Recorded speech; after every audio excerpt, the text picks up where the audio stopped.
Luterebera lwa kutaano sawa ziba 7 kutuukira ddala sawa 9 nga nkuwa kikyotekeddwa okuba ng'omanya nga tuyita mu mawulire bintu bingi nnyo biba bituusewo mu ggwanga ate okutwalizaamu n'ensi yonna eno yentabiro w'obitegeerera byonna ddala ki ekituufu ekyaguddewo ki ekituufu ekyatuuseewo what is the story behind the story tugoinga deep netunyonyoka ensonga ddala kino kyaffe ekisooka ekyessaawa yaffe kya programu eno musawo eno esooka tukituuma nnyo oba tutunulira nnyo ebifa mu ggwanga tukwoteeka ne Ssemazinga kwe tuli biki ebigendera ddala mu maaso mbaniriza bwetyo omanyi kasiko otuuka mu lunaku olwokusatu awo otandika okwanoga ddala eno wiiki eno era bikusobola okunfuukira akabasa oba eno wiiki ddala nnungi naye kansuubire nti byonna bitambulidde ddala bulungi nnyo njaga okwongera okusaasirako abo bonna bannange sofa nga wiiki mugifuniddemu ebizibu eby'enjawulo abafiiriddwamu bizinesi ezitambudde bulungi nnyo bebagobye ku mirimu byensimbi kwegamba nga wiiki ekutambulidde bubi walwadde akwegamba nga ebintu byo tebitambulidde ddala bulungi nyongera okuba nga nkusaasirako nenkugumya nti embeera gy'oyitamu teri agisobolanga Mukama Katonda obeera n'okukkiriza fe abalina omukisa abasoma ku Bayibuli tugamba nti no Katonda tugamba kitaffe tino temuba na kutya olaba ebinyonyi by'omu bbanga ebitalima mmere naye Katonda abirabye naye ate olwo ffe abantu bannaye toba na kutya embeera gy'oyitamu teri agisobolanga Mukama Katonda wo olina kukiwa buwi budde ebintu bisobola okuba nga ate nga bikyuka naye ate ku luyi lwe lumu nga bumanyi munnange wabeera amaziga mwaguddewo okuva ku makya obutuukidde wano ssaawa ez'omusanvu otandise n'okukooga kasitoma muntu nenkoowa balina badde n'ekigambo ky'okukoowa nakyo n'okukiyobaliza Katonda kubanga si buli muntu nti akoowa olaba abantu abagulawo amaduuka n'atuulaawo naye waliwo aggulawo edduuka oba atuuka ku mulimu n'olaba nti n'emirimu mingi nnyo ali mu kukola balina munyogera okuba nga mbasanyukirako mwenna abafuniddemu ebirungi mu wiiki eno mwezi mupya ekyenjawulo ekiri mu mwezi guno nti ng'eggwanga tujja kuba tuweereza ddala emyaka 62 bw'aba musajja aba akuze era aba abulayo kati jjajja akulidde ddala emyaka 62 si mito bwetegereza naye nga yo mwezi gutwatandise gwa kugera kulaba nga tujjukira ameefuga g'eggwanga lino Independence Day era lunaku lujja kubeera lwakusatu emikolo ijja kuba nga gikwatibwa wano mu ggwanga okwongera okulaba nga twefumitiriza kuwa gye twava ate era wa gye tudde newankubadde emyaka gino 62 bingi nnyo ebize bisoomooza bingi nnyo ebituuseewo ng'eggwanga bingi nnyo byetutuuseewo mutuufu abantu abaafa nga independence twakafuna independence mu myaka gya 1963 1964 bwe bazuukira kati ne bakomawo bayinza okugamba nti eno si kintu no waliwo bintu ebingi nnyo ebize bituukawo enkulaakulana yeeyongedde abantu be bannyini beeyongedde so bingi nnyo ebituuse newankubadde buli generation oba buli kyasi kiba n'okusoomozebwa kwabyo kati lwalira oyinza osanga nti kati ebisoomooza birala edda enguudo zaamalanga nti oluguudo lumu baabanga n'oluguudo naye nga luyitawo emmotoka nga mmeka ng'olunaku bayinza okwesaawo emmotoka nga tugambe nga 16 bwezityo naye kati oluguudo lumu bwe lutuyisa emmotoka ezitakka wansi w'omutwalo olunaku kitegeeza ddala nti bintu bingi ebize byeyongera even n'ennamba y'abantu ennyini tugenda otuuka okuweza emyaka 62 egya independence oba ameefuga g'eggwanga lino nga bingi nnyo ebisobodde okuba nga bituukibwako naddala ennamba y'abantu ennyini yeeyongedde nalabako omukulembeze w'eggwanga lumu ng'agamba nti NRM yakola nnyo kyokufuba okulaba nga abaana ebagemesa okwongera okulaba nga ateresiko emyaka gyeyongerako naye era bimu ku ebisobodde okuba nga bitono kwadde okusoomoozebwa kungi nnyo ng'eggwanga kututuuseemu naddala power services obuli bw'enguzi bo tugenda okujaguza emyaka gino 62 ng'obuli bw'enguzi be baana baliwo mu bitongole ebya gavumenti mu bitongole ebitali bya gavumenti wonna ng'enguzi oba okyali wano zino bazitutte zino bakoze bwe bate zibadde ez'oluguudo bweriti zino bazigenze nazo ono agenze bw'ate ate ono ali mu kkooti mbw'ate ono talina musango bwe bityo naye nga katusuubire nti byonna emikolo gya kuba nga tugiyitayitamu naye ekyenjawulo ekiriwo nti nno omwezi guno tekutera nnyo okubeeramu bwabwavu October tatera kubeeramu bwabwavu kubanga the chief spender mu economy y'eggwanga gavumenti ebyako sente zeeta ne ziddako eri mu bantu gambe naddala nga tugenda okujaguza gamba nga independence waliwo sente gavumenti atesiko zeeta ne ziddamuko ku bantu abagenda okukola services abagenda okukola publics abakozi ba gavumenti n'abantu nga abalinga abo batonotono abasobola okuba nga mukwano gwange ate nga bafunaafuna mu nteeke naye nga embeera yonna ng'eggwanga ndaba wano abantu abakulu bali mu kwetalekero kakulaba nga tukuza ameefuga g'eggwanga lino game ag'omulundi ogwankaaga mu ebyo tujja kwongera okuba nga tutunuulira ate nga program Uganda tukole binyo bitugenda okuba nga tutunuulira era okutandikira ddala olunaku olwaleero okutuukira ddala omwezi guno gwonna gunaggwako tugenda kuba tutunuulira Uganda at 60 biki ebisobodde okuba nga bituukibwako biki ebisobodde okuba nga tebituukibwako nga bw'omanyi nti ne wali ekirungi n'ekibi weekiri waliwo ebisobodde okuba nga bituukibwako tujja kutunuulira governance tujja kutunulira mu economy tubize bikyuka bitya GDP y'eggwanga tulama ntino kati esobodde okuba nga ekola ki nga yeeyongerako enamba y'abantu esobodde okuba nga yeeyongerako emisolo egisolozebwa nagisobodde okuba nga gyeyongerako nga tujja gusa emyaka nkaaga byonna tujja tunulira sector by sector buli kyemu tusobola okulaba nga gwe omulungi ali ku Smart 24 TV gwe yeekumira ku program Uganda tukole ofunamu kikyoteekeddwa okuba nga omanya olina kukola kintu kimu kyokka gwe weekuumire ku Smart 24 TV weekuumire ku NBS Radio weekuumire ku Smart FM kasiko okole ekyo bwe paba nga buli kimu kiwedde ng'ate mukwano gwange osobola okulaba ng'ate nga wofunamu bingi nzadde ebikutono kiwalabye mbanirizaako njagala programu eno mu ngeri y'enjawulo ntumireko abantu abakolera mu ziwoofiisi abantu abakolera mu ziwoofiisi kati buno budde engeri buli obwamalya g'ekyemisana ate kati engeri gye tuli mu salary week engeri gye tuli mu salary week abaana abakolera mu woofiisi abakolera mu zi AC batandise okuggyako amasimu bannanga abaana abakolera mu woofiisi temuggyako masimu batandise kati okwenyiiza omukwega uki naye nga tewali kyakkola tuli mu salary week era kati bonabona programu eno specifically njiweereza bona ba salary earners nga gwe mukoleramu vakuba eri wansi mu ba downtown eri mu bayiribi nti nze nyingira okukola ekibuga nyingira okuyiriba nefuluma n'ezange naye bano ng'olina okulinda omwezi programu eno gye baweereza katusubire bannanga akasente kujja kuba nga mukateekateeka bulungi nnyo ate akanyiri wano obudde buno kabaka mwampeereza wano message nangamba ati nno kikoneko nnyo ekyo kyabasale anas okuggyako amasimu basale anas kati batandise okuba nga beenyiiza era omukubira kyo gwe kiki tolina kyoŋŋamba naye nga mbeera bwetyo bweri omwezi guno gwe nyini ntakutegezaako wali maaso nti ino Uganda egakuba ejakulizaamu independence yayo n'ebingi nnyo ebituuseewo ebigendera ddala mu maaso mu ggwanga twekwetolera ensi yonna olunaku lw'ejjo twalabyeko bannaffe Abayisirayiri baagudde ku kyokya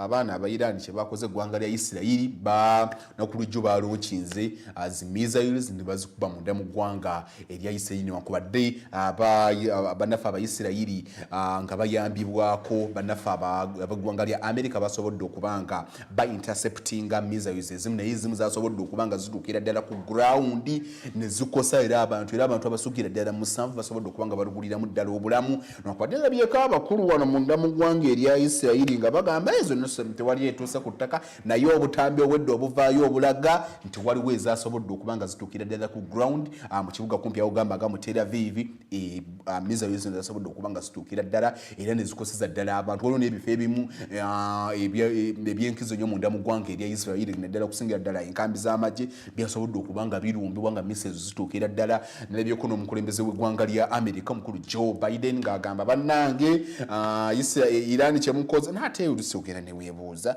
n'ogamba neewuuzi kuba kaakati Isirayiri yavaayo n'erumba amawanga naddala gamba amawanga nga Lebanoni amawanga nga Lebanoni nerumba wano oluwannanda lwa Gaza twalabako bakulu nga bakonda eminga naye kino bavuddeddwa Iran kyemukoze kibi yesu wankwadde kibi That's not how we should resolve conflicts ezibeera mu obutakanyi obubeera mu wakati gw'amawanga gombi naye nalabyeko omukulu Joe Biden nendabako ne mukulu Netanyahu nti nno kino Iran kyemukoze mukoledde ddala ensobi ekyasinza obunene Iran olwakiwulire n'agamba nti gwe bw'oba oyagala tuddize naffe tukuwe ffe Jason tukikoze mu kuwoolera kubanga abantu bangi nnyo bajje n'abawerako ab'eggwanga lya Iran basobodde okuba nga mubatta mu nnumba ezenyo zembadde mukola mu bitundu ebyenjawulo ate n'ekyasembyeyo ne mujja ne mukola air strikes oba ennumba ez'enjawulo ez'omu bbanga ne mutta omukulembeze w'Abayizbola omukulu Nasser Nasrallah era ne bagamba banna abayisirayiri bagamba bannange naye nga mbeera bwetu bwekyali mulwanalire mu kiwumbo kya buwarabu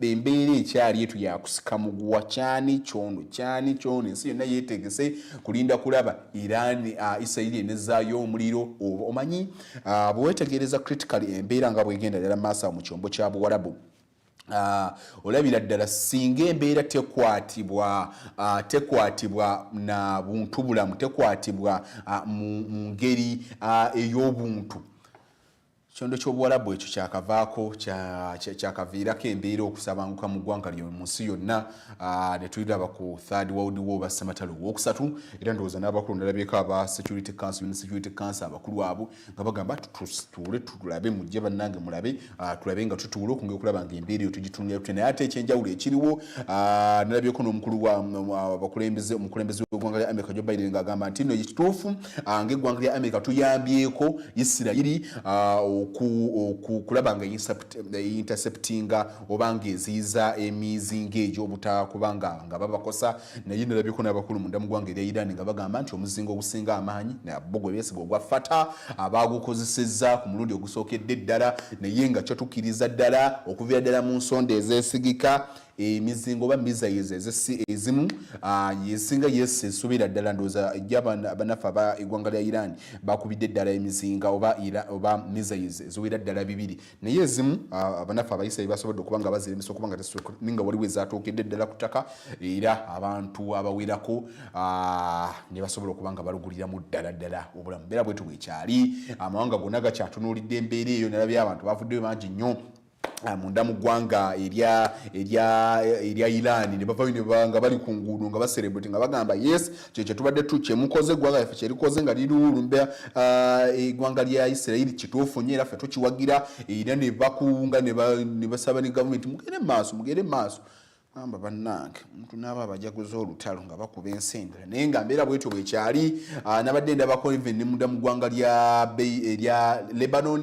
Isirayiri ekyagenda ddala maaso okukola ennumba newankubadde biriwo biraga nti nno obudde bonna bayinza okutandika ennumba ez'oku ttaka nga bayingirira kinajjukirwa nti nemabegako babadde bakola ennumba za mu bbanga nga bajja ne baleeta kaddooni kaabwe ne balaga wano omulabe waali ne bakuba ne katubaga kugenda ddala wano ku ttaka kulangira kulaba nga abafugiza bannaffe abayizi naye nga mbeera bwetu bwekyali munda mu ggwanga erya America nga tuvudde ate ku lutalo olukyagenda ddala maaso wali wakati wa Iran ne bannaffe abayisirayiri munda mu ggwanga erya America nalabyeko ejjo abakulu abamyuka ba president abasuubira okubanga bafuuka abamyuka ba president nga bali mu kwegezaamu bali mu kubanga baddamu ebibuuzo ebyenjawulo okuva ku sayidi eri eya mukulu Donald Trump ate kwoteeka ne Kamala Harris n'embeera bwetu bweri kwegamba mbeera bwetu bweri okwetooloola ensi yonna nabadde ndabako n'abakulu munda mu ggwanga erya China nabo balina ebintu nnyo bye bateekateeka kwegamba mbeera bwetyo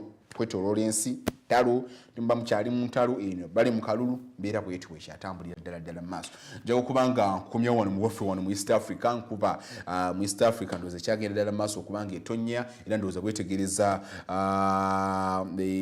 eteebereza y'obudde mu mawanga ga East Africa olabira ddala nti enkuba ekyagenda ddala mu maaso okubanga etonnya tutukira ddala mwezi gwa Desemba n'ate era wano ku mulirwano wano mu ggwanga ly'e Rwanda ekirwadde kya mambaga kyagenda ddala mu maaso okubanga kyatigomya abantu eyo ekirwadde kya mambaga kino kyabulabe nnyo era ndowooza omuntu singa kimukwata n'atafuna bujjanjabi emikisa gy'omuntu oyo okufa ebitundu gamba nga 8 ku buli 100 giba mikisa gy'omuntu oyo okubanga afa singa batafunye bujjanjabi mbagenda nalabyeko n'abakulu wano nga bagamba ati embeera yonna eyinza okugwawo ng'etuuse wano tulwadde ekyamambaga tweteesateesa okulaba nga tujenganga naye nga bawerako munda mu ggwanga lya Rwanda bakyagenda maaso okubanga obuzibu obw'enjawulo bakyabusanze obwo obw'ekirwadde ekyo ekyamambaga ate bwe tuddako eri mu ggwanga lya Democratic Republic of Congo nayo birungi si birungi olw'ekirwadde kiri ekya mpox kyagenda ddala maaso okubanga nakyo kyabatigomya waliwo n'ebigambo ebibi byali bifulumye nti n'amagye gaffe ag'eggwanga galiyo nago bayinza okuba nga bafuna ekirwadde ekyo naye abakulu munda mu ggwanga ndowooza bajja kuva abakulu abembeza ejje ery'eggwanga ddala lyaffe erya Uganda bajja kuva ndowooza batangaaze ku nsonga ezo nga bwe zitambula ddala kituufu abaana baffe abaserikale abali eno ekirwadde kino ekya mpox oba ekyakawali kyabagoya naye nga mbeera embeera bwetu bwekyali bwe tukoma wano waffe mu ggwanga ebimu ku ebikyagenderera maaso nsonga z'emmwanyi zifuuse ensonga z'emmwanyi kyani mwewandiise kyani bannaye ate temuzayo kitongole oba mukyalya mbeera bwetu bwekyali mudda mu ggwanga nsonga za mmwanyi naye ate atubadde kyali ku nsonga za mmwanyi tudda wali ku saidi y'ebyobufuzi ennongoosereza zisanise okwogeza abantu obwama kinajjukirwa nti nno omulundi wiiki sabiti ewedde Honorable Mathias Mpuga Nsamba yavaayo n'atangaza agamba nti wiiki eno yennyini gye tulimu ajja kuba ng'ayanja ekiteeso kye ekyokulaba ng'asaba oluwummula paalamenti emuwe agende ng'alaba nga yeebuuza ku bantu ku nnongoosereza ki z'ayagala okuba ng'aleeta mu tteeka lino erifuga ebyokulonda nabadde ndabaalabako ng'asobasomaku ebyo birimu nga baagala okulaba nga omuwendo gw'ababaka ba paalamenti gukendeera ddala kuva eddala kati ku bubaka kumpi nga 5 okulaba nga gukkako wansi awo kubaka nga 2 n'ebitugamba ebiringa nk'ebyo naye ndalabyeko mbaoludde oluvuganya nga bagamba bo nga tebatunuulidde nnyo reforms wabula nga bo batunuulidde ani akireeta kaligomusene weebuuza oluusi abakulembeze bano kiki naye nga jjo olunaku lwejjo lwabadde era lunaku lw'abakadde era emikolo gyabaddeawo Masaka wekyatambulidde ndalabyeko n'omukulu Joe Ssenyonyi yakyaliddeko wano ku bakadde mbakateyamba abakadde wano ensambya n'abaako bingi byabatwalye nayongera n'okusaba gavumenti eyongere okulaba ng'etereza embeera z'amalwaliro abakadde bano singa bagendayo okufuna nga bafuna obujjanjabi nga embeera y'amalwaliro ga gavumenti abakadde basinga bagenda okuba nga bafuna obujjanjabi obutuukiridde si kulaba nga ate omukadde mu ggwanga nafuukira ddala ekyenyo embeera bwetu bwekyali ejjo twalabyeko ne bannaffe abasiyati naye ate ekyenjawulo ekyebwe tukoma wano ku economic perspective wano ejjo twalabyeko bannaffe aba ministry y'ebyomugagga ebyensibo ekulemberwa omukyala nantawunyikamu omukyala ayenedde omukyala ow'amaanyi Ruth Nankabirwa bajjo babadde n'olukuŋŋaana lwabwe n'omulundi ogw'13 lwe batuumye annual minio nsonyiuka katono lwatuumiddwa the 13th annual minro conference olukuŋŋaana lwokutunuulira nnyo ebyobugagga naddala eby'omu ttaka nalabyeko ne Honorable Thomas Tayibwa ng'agamba nti ku mulundi guno tunaba tukola embalirira y'omwaka ogujja 2025 2026 tujja kwongera okulaba nga tuteeka nnyo ku byobugagga eby'omu ttaka biyinza kuba nga bikulaakulana bitya nabyeko n'omukulu Thomas Tayibwa yabadde yeetabye munaga bannange ndoza ekiseera kituuse ekyokulaba nga ate nga ensimbi yes masannyalaze tutaddeyo nnyo ensimbi ne kati ate n'essira tuliteekeko nnyo ku luuyi luno olw'okwongera okulaba nga tutumbula ebyobugagga eby'omu ttaka ate n'embeera y'okuba nga tutwaliza wamu mu kitundu kyaffe ekyokubiri n'abankombe tujja kwongera okulaba nga tutunulira ensonga eno nja okuba nga nkuumuzaamu bwe nkomawo tusimbule.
Smart 24, driving business.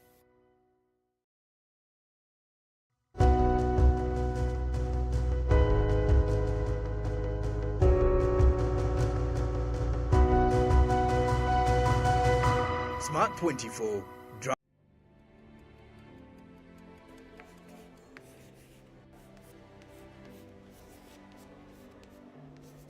This is Jordan. When it comes to classwork, Jordan is magic. Jordan shines. Jordan makes his peers better. Jordan is a true leader. White Star Magic family. Be a leader. Be magic.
that one friend. Always by his side for the big moments and ready to assist. He's always got his eyes on the prize and his heart in the right place. Where would we be without our BFFs? This season, enjoy all 380 Premier League games with your BFF GoTV. Upgrade or reconnect to GoTV Super Plus for the discounted price of just 90,000 shillings today. GoTV Uganda. Love it. People of Gulu, you're welcome. We are rewarding back to one of our parents who used the Momo to pay school fees. I am Oliel Vikio Tim. I work in Manuel Junior School as the head teacher. This parent was not able to come for this award ceremony by MTN because she works in South Sudan and it's very expensive for her to come. So we were able to get the guardian who has come. Feel very happy. Momo is good. It is not a fake program, but it is a good program. All the schools around, we're also coming there anytime. Let our parents continue using Momo. You can decide to pay in 4 installments. We have records where schools have statements of payments to confirm payments. Together, we're unstoppable. Oli mukyala munna bizinesi era oyagala bizinesi yekulaakulane, gavumenti ya Uganda ekuleetedde ssente za Grow era nga weewola okuva ku bukadde buno okutuuka ku bukadde 2 n'osasula mu bbanga lya myaka 2 ate nga gw'asasula mu budde olinna mukisa ddala. Eri abakyala abanoonyi b'obubudamu nammwe abaliko obulemu, enteekateeka eno egenda kubakolako mu ngeri ey'enjawulo. Okumanya ebisingawo, tuukirira Post Bank, Equity Bank, DFCO, Centenary Bank, Finance Trust Bank ne Stanbic Bank oba genda ku mukutu gwaffe ogwa www.grow.go.ug oba okujja ku ofiisi za PSFU ku Kyaddondo Road e Nakasero ku kizimbe kya Trust Tower omwaliiro ogusooka oba okuweereza obubaka bwa WhatsApp ku nooti 762 3 nooti 4961. Omukisa guno gw'abakyala bonna okwetooloola eggwanga era ng'enteekateeka ya Grow evujjirirwa banka y'ensi yonna n'eteekebwa mu nkola Ministry y'ekikula ky'abantu ne Private Sector Foundation Uganda. Grow, generating growth opportunities and productivity for women enterprises. Abantu bangi bafiira mu bubenje. Buli wiiki batugamba basuba mu 7. Oyagala okunnyonnyoka ekiviirako ekyo? Program vumbula ekidduka kyo. Omuntu atudde munda, those are safety belts. Kisinga emmotoka efuna obuzibu ofuna instant braking. Kati bw'oba ontudde mabega nze nsibye omusipi. Fabe maaso nze driver nenkola instant braking nga gwe tosibye w'emabega. Olaba woyitawo n'otubuukira n'okuba omutwe mu ndabirwamu. Omuntu yenna buli owulira ng'emmotoka yeefunye enkenyera olina obuzibu, tetambula bulungi, etambula ekoona tesiba, kibaka buvunaanyizibwa otwala emmotoka mu garaji. Buli lunaku olwa Sunday essaawa 7 okutuuka ssaawa 7:30 n'eddibwamu ku lunaku olwokusatu essaawa 4 okutuuka ssaawa 4:30 ez'ekiro. Nange omuweerezaawo Davis Joe Eddungu ku Smart 24 TV kwe tuli. Ku DSTV tuli ku mukutu ogwa 372 ate ku GoTV ku 320. Program vumbula ekidduka kyo.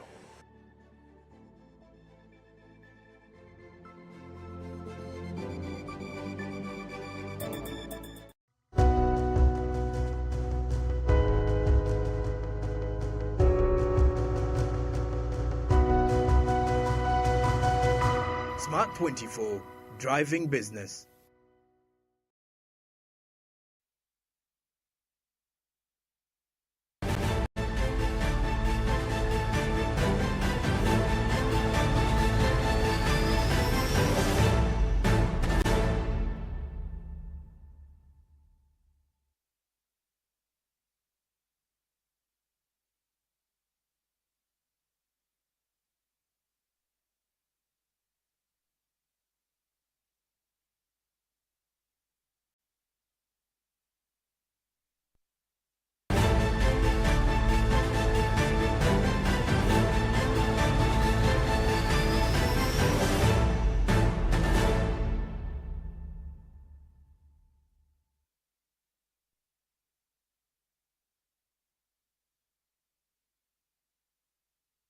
zino eddakiika 28 zimaze okuba nga zeegaanisa wino ey'omusanvu nkwalirizaako mu kiru kyaffe kino ekyokubiri kya programu Uganda Tukole nkyali Director Nekiwalabye abo tukyatambulira ddala nkyakuwa bintu bye tuteekeddwa okuba ng'omanya mbadde ndabakaalabaka omukulembeze w'eggwanga lino ng'awerekeddwako Mufumbire Ettooke era minisita w'ebyenjigiriza Janet Kataba Museveni abagenyi wali mu ssettendekero wa Makerere University okuba nga basaali ng'ekizimbe kya Ivory Tower kiddamu okuba nga kiggulibwawo kinajjukirwa nti ekizimbe kino kyakwata omuliro gye buvuddeko era abakulu university badde eri ku ddimu lyakwongera kulaba nga baddaabiriza era omulimu ogwo bagumaliriza ndabeerabyeko awo n'emmotoka ezimu ze baaguza ebbaasi eza ssettendekero abakulu ndabeerabyeko abaana bo ku mutimbagano awo nga bagamba lwaki tebagenze wano kukira ne basobola okuba nga bagira ezaffe eza wano kampani ezaffe eza wano okusinga okuba nga ate bazijja ebunayire kakati njatutunuulireko ku nsonga eno wetugende mulango wa kamaffe badde kyatunulidde ensonga eno ya ebyobugagga ebyomusibo twalabyeko ejja omukyala avunanyizibwa ku minisitule y'amasannyalaze era etwala n'ebyobugagga ebyomusibo omukyala Ruth Nankabirwa bwe yategeeza nti gavumenti bwemaze okuba nga eddaabiriza ekirombe kya Kirembe okusobola okulaba nga abantu baddamu okulaba nga bakakalabizaayo omulimu era ne bavayo ne bategeeza ne bagamba nti bagenda kulaba nga ku mulundi guno bakiwa abantu abagenda okuba nga bakiddukanya ku lwa gavumenti okongera okulaba nga ebintu gamba naddala ebyomugagga ebyomuttaka biddamu okulaba nga bitinta sera libadde liteekeddwa nnyo ku masannyalaze era amasannyalaze tuyinza okugamba tetukoledde ddala bubi kubanga at least tukola ebitundu ebiwerako biwina amasannyalaze newankubadde go gali ku buseere naye nga weetegereza ebyobugagga ebyomuttaka byo babadde abakulu tebannaba nga babifaako gyasooka enkuwe ku mbeera nga bwe yabadde n'ebigambo bino nga bwe byatambulidde ddala bulungi nnyo wali mu lukuŋŋaana olw'omulundi ogw'13 olwa ebyobugagga ebyomuttaka.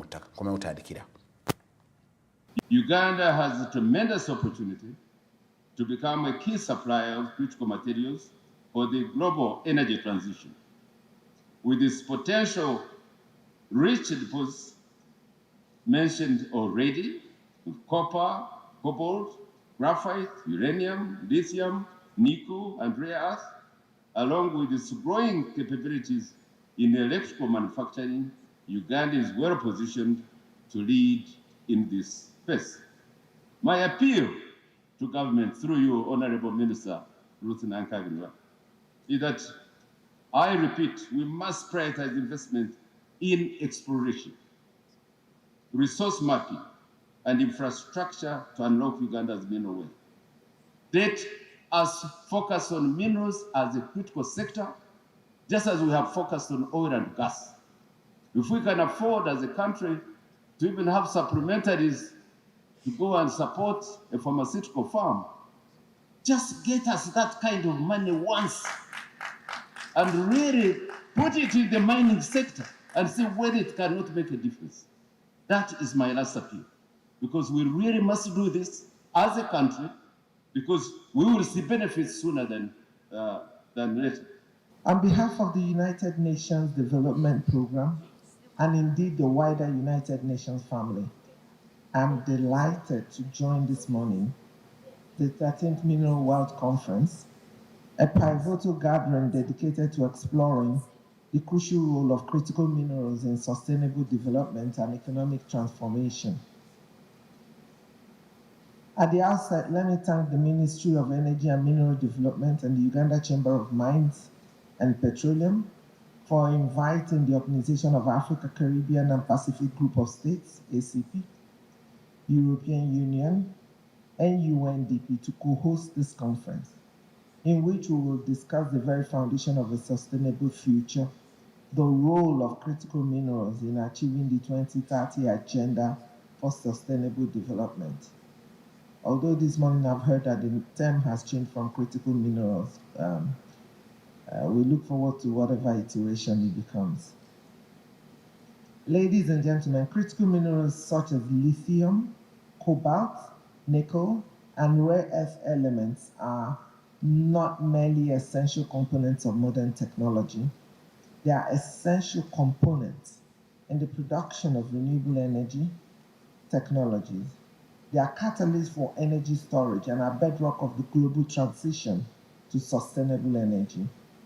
The International Energy Agency predicts that the demand for minerals used in clean energy technologies could increase by 4 to 6 times by 2040. This trend presents an unprecedented opportunity for economic transformation, particularly for resource-rich nations and communities. Africa, endowed with vast reserves, including 55% of the world's cobalt, 48% of manganese, and significant quantities of lithium and copper, plays a critical role in this transition. In Uganda, we are fortunate to have a rich deposit of various critical minerals, including tin, tungsten, rare earth elements, and lithium, amongst others.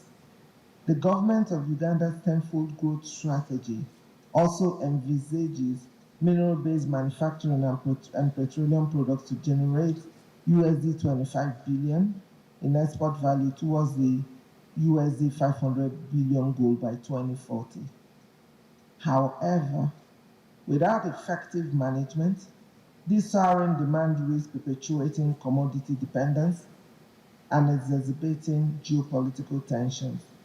It could also give rise to environmental and social challenges, adversely affecting livelihoods, health, human security, and human rights, thereby undermining efforts to facilitate a successful energy transition. The theme of this conference, leveraging critical minerals for sustainable development and economic transformation, therefore resonates deeply in our current global context, where the convergence of environmental sustainability, economic growth, and social equity is not just desirable, but essential. Ladies and gentlemen, it may be noted that last April, the United Nations Secretary General, Antonio Guterres, established a panel on critical energy transition minerals by bringing together governments, intergovernmental and international organizations, industry, and civil society to develop a set of global common and voluntary principles to safeguard environmental and social standards in the context of leveraging critical minerals for sustainable development. This panel will address issues relating to equity, transparency, investment, sustainability, and human rights. Right Honorable and colleagues, this year's conference has been tailor-made to advance the conversation on the linkage between the mining industry and the energy transition, with a focus on optimally utilizing strategic minerals for socio-economic transformation. And many speakers have been talking about strategic minerals, whether we can have a one list of strategic minerals for everybody, which we realize that it could not be the case. For Uganda, phosphate is critical because we need fertilizers to enhance production and productivity. Given the potential of Uganda to feed the world, we even brag about fertile soils in our national anthem. But these soils are now sustaining 45 million people. And by 2040, probably we shall be 100 million people in Uganda. So phosphate is critical for us because we want fertilizers to increase production and productivity in our country so that we can feed the world, and we have the potential. In October last year, 2023, I was honored to close the 12th Annual Mineral Wealth Conference, and I gave my total commitment to be a bridge between miners, the private sector, and government. And today, I am delighted to update you on the commitment. And with the last year, we have supported private developers and the private sector to thrive in the mining and minerals industry.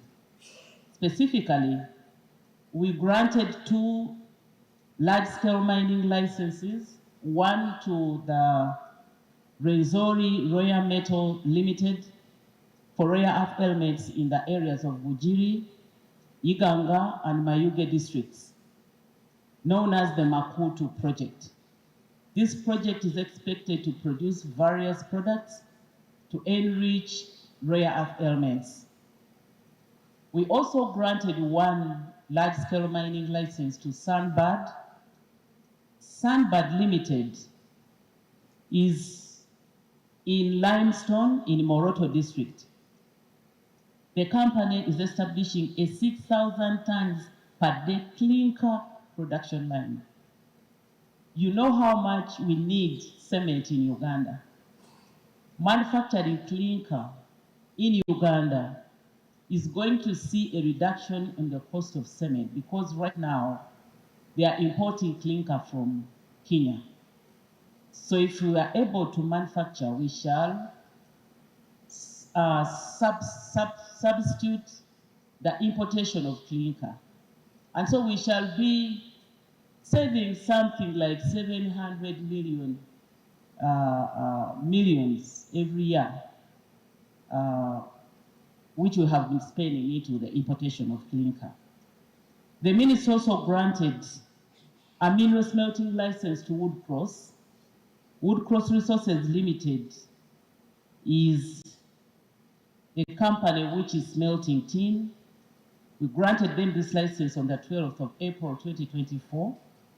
And His Excellency the President commissioned the first tin smelter in East Africa. It is located in Ruti, in Ibarara, Western Uganda. And since then, Woodcross has successfully smelted 45 tons of tin ingots, refined to the level of purity of 99.8% of tin, which has been certified under the regional certification mechanism of the International Conference of the Great Lakes Region, ICGLR.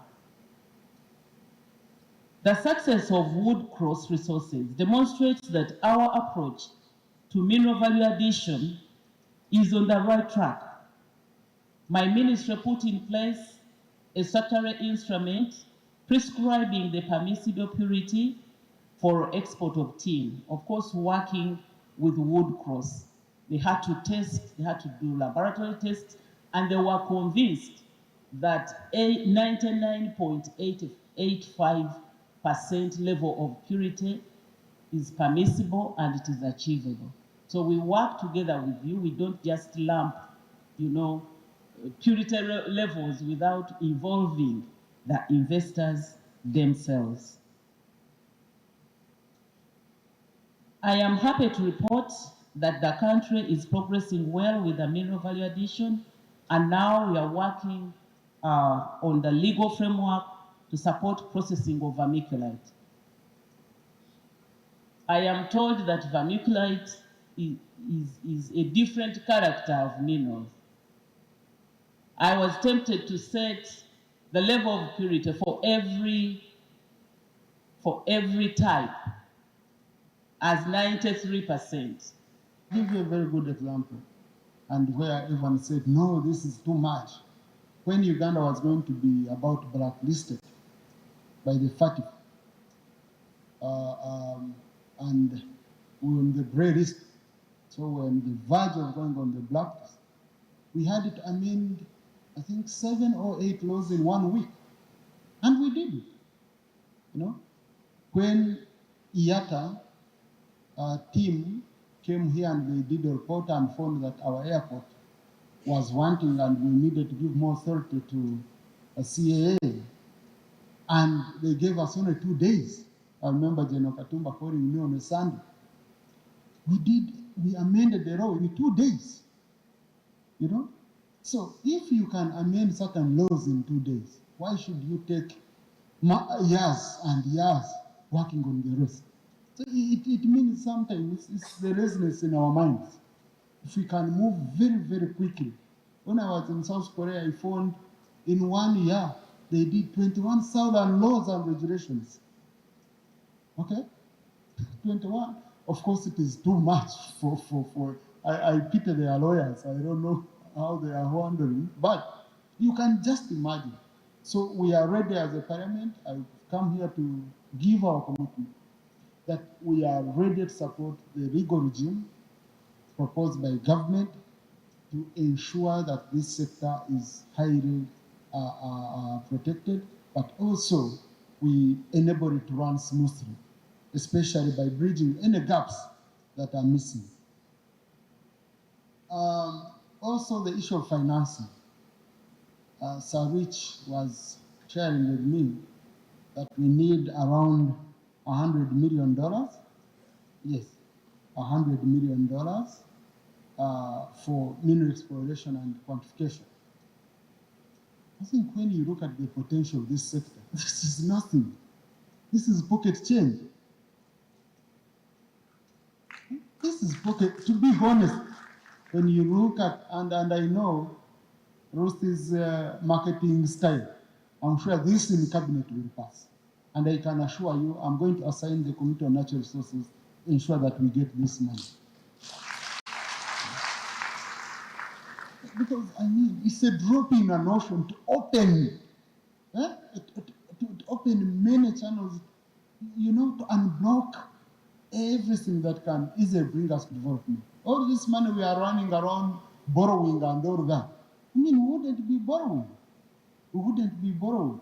We would just parachute into, you know, that would be the best way for Kasaija's economy to be going the way he said it's going. So I believe we can support that, because I know now in your budget you have around 49 billion. That is really little. Our focus, we have been following the president's guidance of 1 by 1 makes a bundle. So our focus has been now on petroleum and electricity, where we've done a very tremendous job. I'm very sure now, Honorable Ruth, with the stability we have in the electricity sector, in the petroleum sector, I'm sure now we can refocus on the mining sector. Open its potential.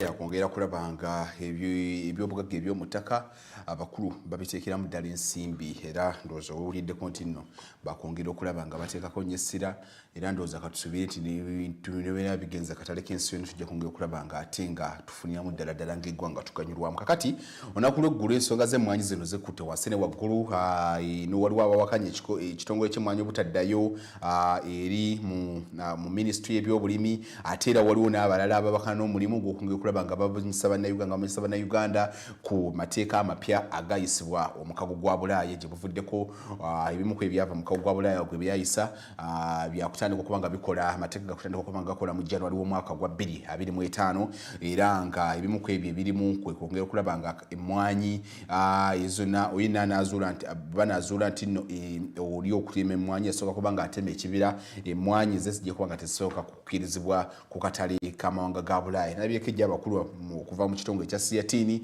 nga bagenzeeko mu Parliament okwongera okulaba nga battaanya n'ababaka okubamanyisa ku ddala etteeka gino kituufu ki kwe kiri, era ng'eggwanga tuyinza kwongera kulaba tutya nga tetukosa naye yatera kwoteeka n'ekirime eky'emmwanyi kwongera okulaba nga tekikka wansi mutindo, nga bw'omanyi nti no Uganda y'emu ku ezo Katonda ze yawa, era emmwanyi ya Uganda bwetuuka katale ka nsi yonna mmwanyi yama. Nalabyeko ababaka nga bagamba nti abannaffe aba Siyatini mwongere okwongera okulaba nga mwogerezeganya omukago gwa Bulaaya guli mu kuleeta amateeka makakali, kubanga mu butuufu ensonga enkulu amawanga agasinga go gasooka kulima, gasooka kuteba bibiri, agamba amawanga ga Brazil. Neffe wano ensonga enkulu tulabe ng'emmwanyi mwogere mu maaso nga mwogerezeganya amateeka kano Yesu ge bayisa, naddaalira erigina okuba nga litandika okuba nga likola wano mu bannaffe bano erigina okuba nga likola mu January w'omwaka ogujja. Bannaffe twongere okulaba nga ate terikoseza nnyo ddala bannayuganda. Asooka enkulu ku bannaffe abasiyatini babadde bali mu kakiiko ka Parliament nga balina ababaka nga bakubaganya ebirowoozo ku nsonga eno ey'emmwanyi. Nkomewo ntandikira nkule n'enteekateeka wa bannaffe aba Uganda Coffee Development Authority we batuuse mu kuwandiisa abalimi.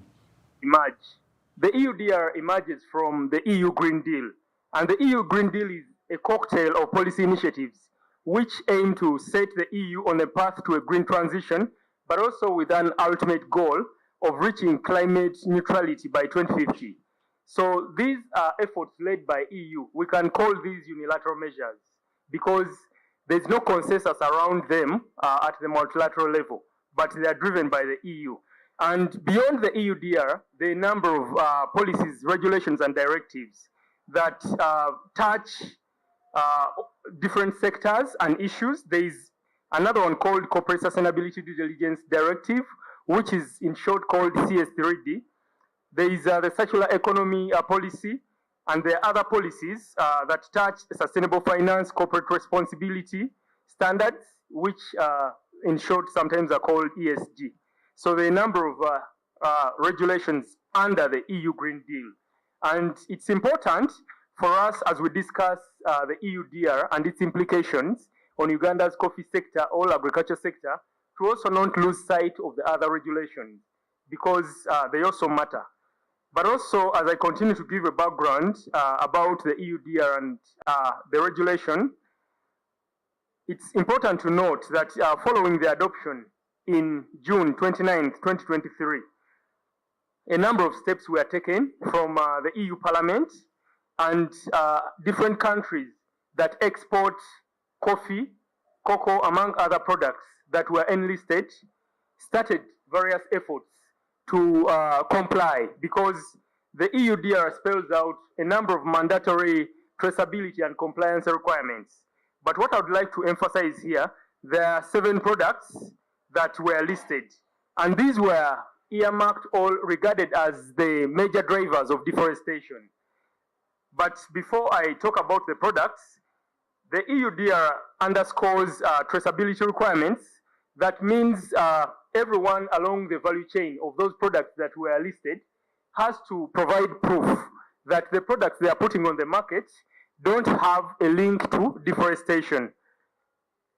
And so there are some dates that are important before I even talk about the products, the implementation timelines. Following the adoption of the European Union Deforestation Regulation on 29th June 2023, full implementation is expected on 29th December 2024, whereas some sources indicate 30th, but it's nearly the same.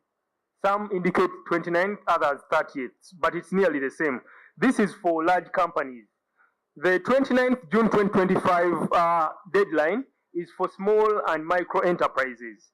So specific products that are affected by the European Union Deforestation Regulation include oil palm, soya, oil soy, wood, cocoa, coffee, cattle, and rubber. But it's not only these products. It also includes their derivatives, the finished products, because the EUDR attaches raw materials and the finished products from these raw materials, which may include pulp, paper, chocolate, among others.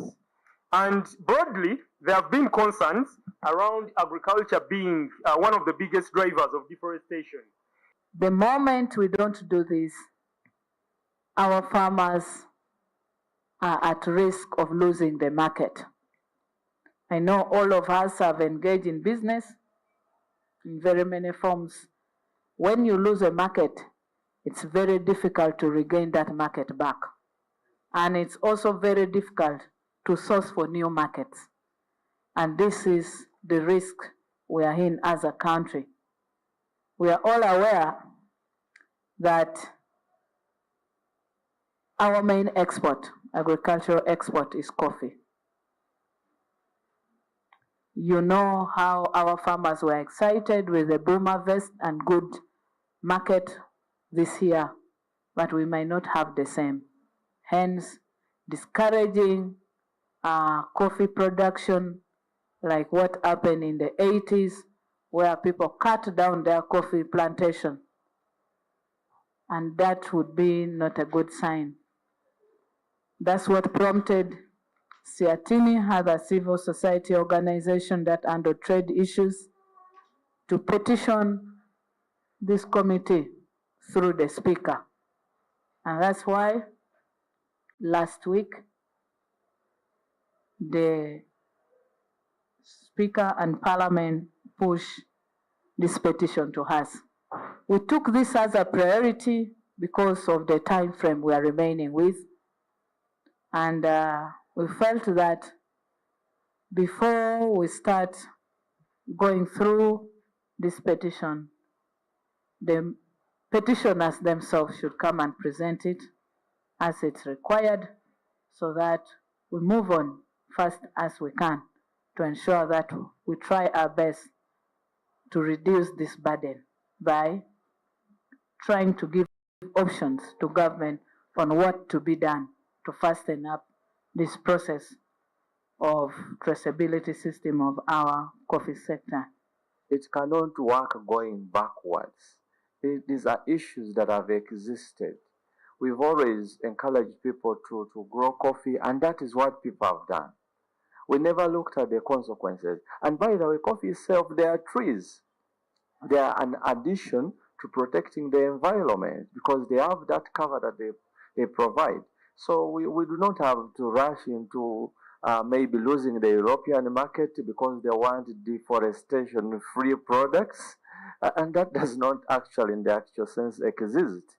So we should not rush into, I even wanted to see the basis of the, well, it is a suggestion that we propose a supplementary for 35 billion. I don't know the basis of that.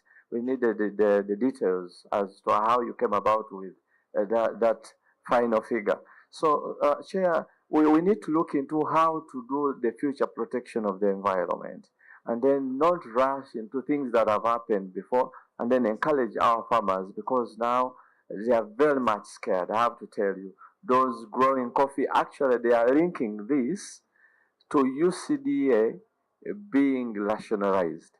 They are looking at the connection. Why is it coming at this time? It is targeting coffee and they want to take coffee back to the ministry. Is it a way of scaring them to give up?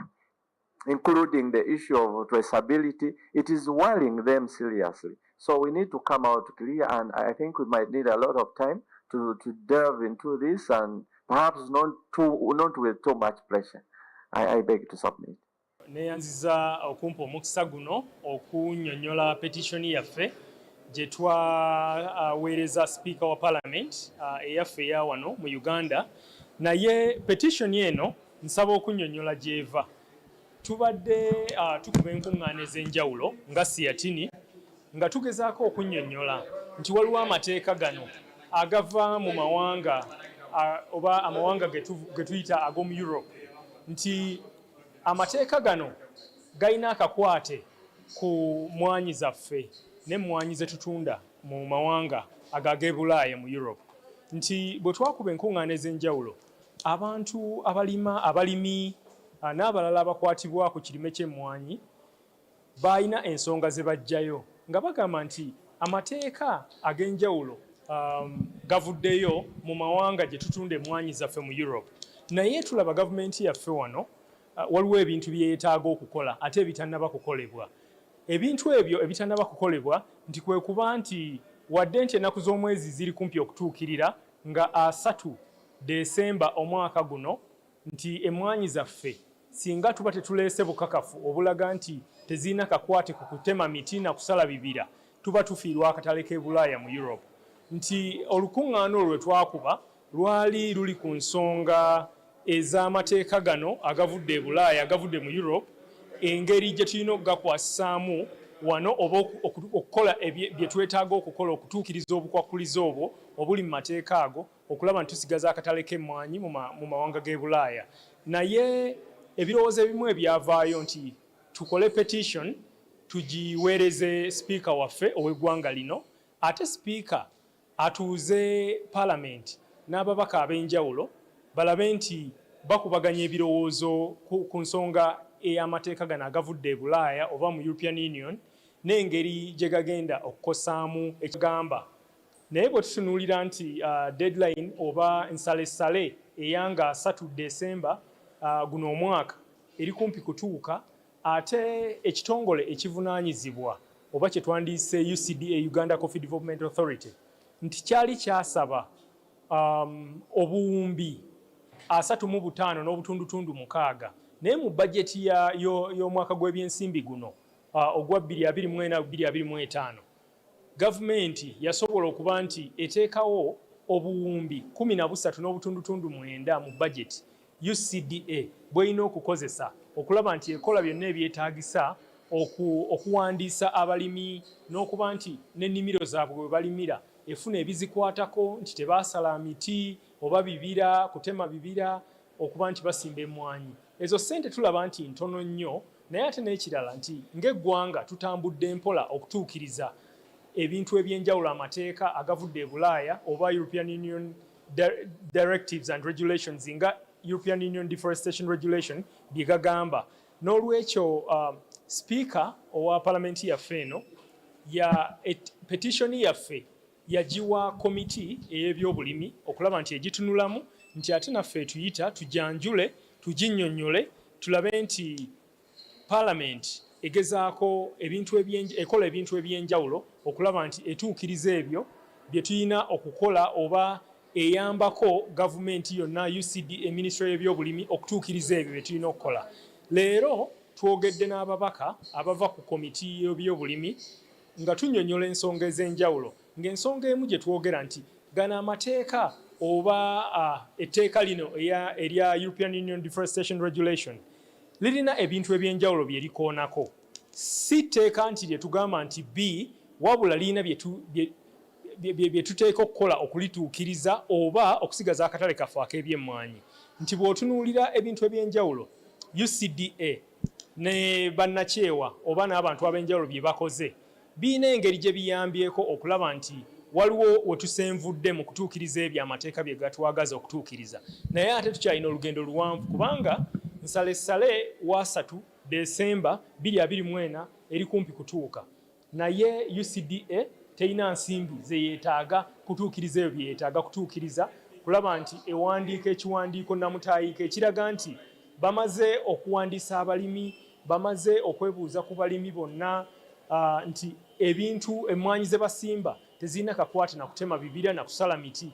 Naye ate n'okulaba nti poloti abalimi ze basimbako emmwanyi nazo bamaze okuzipima bulungi n'okulaga kubanga waliwo tekinologiya aliwo ensangi zino gwe bayita owa GPS n'owa GIS nti satellite ze zigenda okulaba oba artificial intelligence ze zigenda okukola okulaba nti ani alima emmwanyi mu Uganda, alima emmwanyi mu Uganda asangibwawa, emmwanyi z'alima zirina akakwate mu kusala ebibira oba kutema emiti. Bwe ziba tezirina kakwate awo nno tujja sigaza akatale.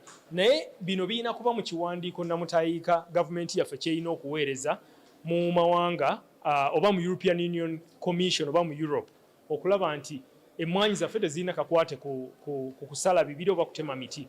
Nti amateeka gano gakugira amawanga agalima emmwanyi nga Uganda y'emu ku mawanga ago okuba nti emmwanyi zaago ze gatunda mu butale bw'e Bulaaya mu Europe zirina akakwate ku kutema ebibira oba okusala emiti. So etteeka lino erya European Union Deforestation Regulation lirina ebintu ebyenjawulo bye lyogerako oba etteeka lino likkaatiriza ebintu ebyenjawulo nti emmwanyi zaffe tezirina kuba na kakwate na kusala miti oba kutema bibira. Emmwanyi zino bwe zigenda mu katale k'e Bulaaya tulina okuba nti tulaga ekiwandiiko oba due diligence statement ne certificate nti abantu abatwalayo emmwanyi bye balina okulaga mu customs oba wonna we bayise emmwanyi ezo nga bazitwala mu butale bw'e Bulaaya okulaga nti tezirina kakwate ku kutema ebibira. Naye bw'otunuulira emmwanyi zaffe tulimye emmwanyi kumpi buli maka galina emmwanyi. So emmwanyi kirime kya muwendo mu Uganda. So nti bwe tuba tetukoze bye tulina kukola tuyinza okufiirwa akatale kano.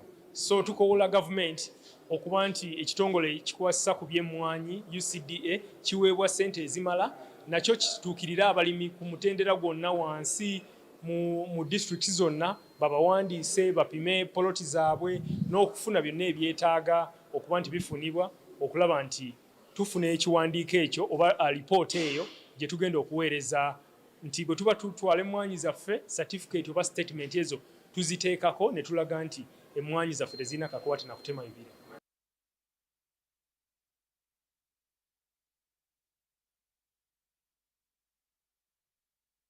Mbutereevu ndowooza abakulu beewuliriddeko nsonga za mmwanyi tekongera kulaba nga bannaffe boogereza omukago gwa Bulaaya naye nalabyeko ne jo minisita avunaanyizibwa ku byobulimi mukulu Frank ng'akubiriza abantu bane tegende maaso nga twewandiisa bino tekiriimu kya bufuzi tebiriimu ki bw'oba oli mulimi wa mmwanyi fanya okulaba nga weewandiisa okwongera okulaba nga tekikkosa ate kubeerawo njagala okuba nga mbaagaliza ekiseera ekyonyose bulungi mweraba.